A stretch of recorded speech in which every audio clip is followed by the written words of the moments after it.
Why are conservatives so crabby about safe spaces? You've probably heard the stereotype that people on the left are obsessed with safe spaces.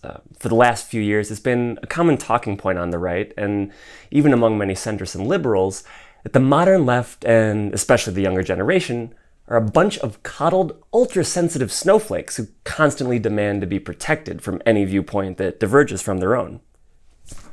But what does this term actually mean? It's often thrown around as shorthand for crazy social justice nonsense and frequently implied to be part of an attack on free speech and diversity of thought. But here at Current Affairs, we don't believe that we should unquestioningly accept that something is a threat just because some newspaper columnist says so.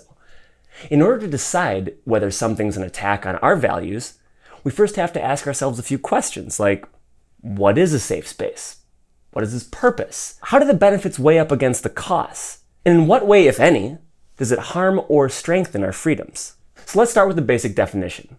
A safe space is a space for people to talk about personal experiences, which can be difficult to bring up in public, for example, because the speaker's experiences are highly stigmatized, or because it's caused the speaker trauma, or because the speaker fears being targeted for harassment or violence. Now, this space could be a literal space, like a room, or it could be a one-off or recurring event.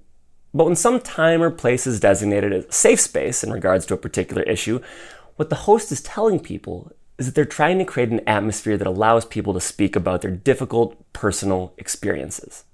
And because speaking about those experiences is difficult, any person present who makes it more difficult, for example by interrogating, disbelieving, or insulting the speakers, will be asked to stop and, if necessary, leave. So let's say, for example, you struggle with alcohol addiction, and you feel that you cannot deal with your problems alone, and you desperately want to talk to someone so you can get on that path to overcoming your addiction. But the people around you just don't understand how you feel, and when you try to talk to them, they just get angry and tell you that you're a bad person. So you decide to set up a special weekly meeting for you and other people struggling with alcohol where you all talk about your experiences in a judgment-free environment. Does this sound familiar? Yes. This particular safe space has been around for 84 years, and it's called Alcoholics Anonymous. And the same basic concept can be applied to many different types of events. Therapy groups, discussion groups, study sessions, many different types of experiences too, whether it's addiction, abuse, being LGBT, or being treated poorly because of your race or gender. So it turns out when you step back from the media hysteria, this isn't some crazy new thing unique to overdramatic college kids, but actually a long-practiced and fairly understandable concept. Now, some critics might say, well, people have differing opinions on addiction or gender, whether you like it or not. You can't protect yourself from the outside world.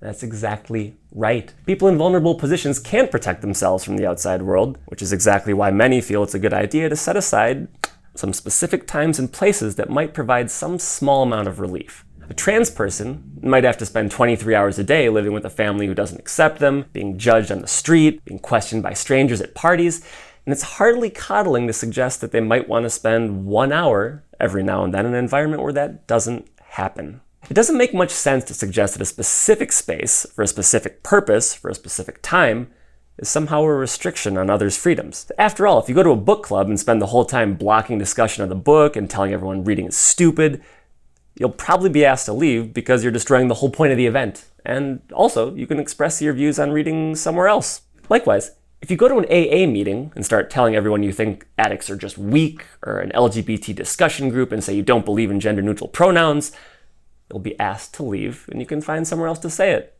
Maybe that's just freedom of association. Speaking of freedom, it's often suggested, as though it were obviously true, that safe spaces stifle diversity of ideas. But if you scrutinize this argument, you might find that actually safe spaces are a pretty useful way to strengthen diversity of ideas. As we just showed, the existence of a safe space doesn't prevent anyone from expressing whatever they want outside the safe space. No ideas are being destroyed, just gives people with stigmatized experiences who feel they can't express themselves in public chance to share and grow their own ideas, which can then give them the courage to bring those ideas to the mainstream and provide a competing alternative to the status quo.